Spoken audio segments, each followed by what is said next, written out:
आजच्या या धक्काधक्कीच्या जीवनात आपण एका गोष्टीकडे, महत्वाच्या गोष्टीकडे दुर्लक्ष करतोय. किंबहुना आपलं त्याच्याकडे लक्षच नाही. कोणती गोष्ट आहे बघा ती?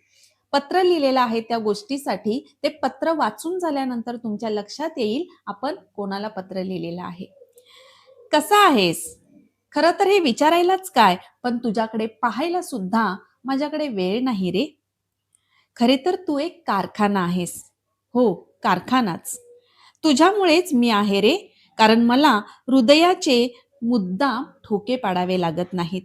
खाल्लेले पचवण्यासाठी ध्यानस्थ बसावे लागत नाही. श्वास घेण्यासाठी ठराविक वेळ लागत नाही. किडनीचे बटन दाबावे लागत नाही. असे असते तर मी कधी घाई गडबडीमध्ये एखाद्या वेळी हृदयाचा ठोका पाडायला, किडनीचे बटन दाबायला विसरले, श्वास घ्यायला वेळच नाही मिळाला, असे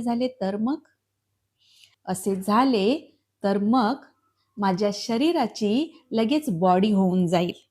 म्हणजे मला कोणीच ओळखणार नाही. माझी ओळख बॉडी एवढीच राहील. लोक म्हणतील, ती बॉडी उचला रे.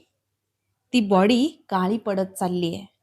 बॉडी पोस्टमॉर्टमला नेली आहे. बॉडी आणली आहे. तुझ्यामुळे माझे अस्तित्व आहे. नाहीतर मी शून्य आहे रे. म्हणूनच तुझे खूप खूप आभार.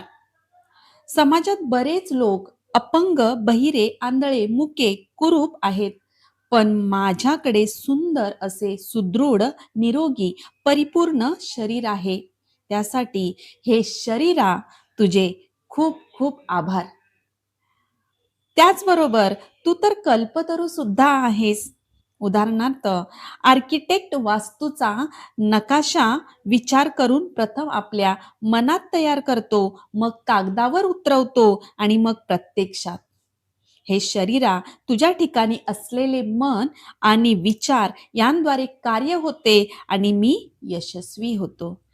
त्या यशासाठी खूप खूप आभार. हे शरीरा तुझे खूप खूप आभार.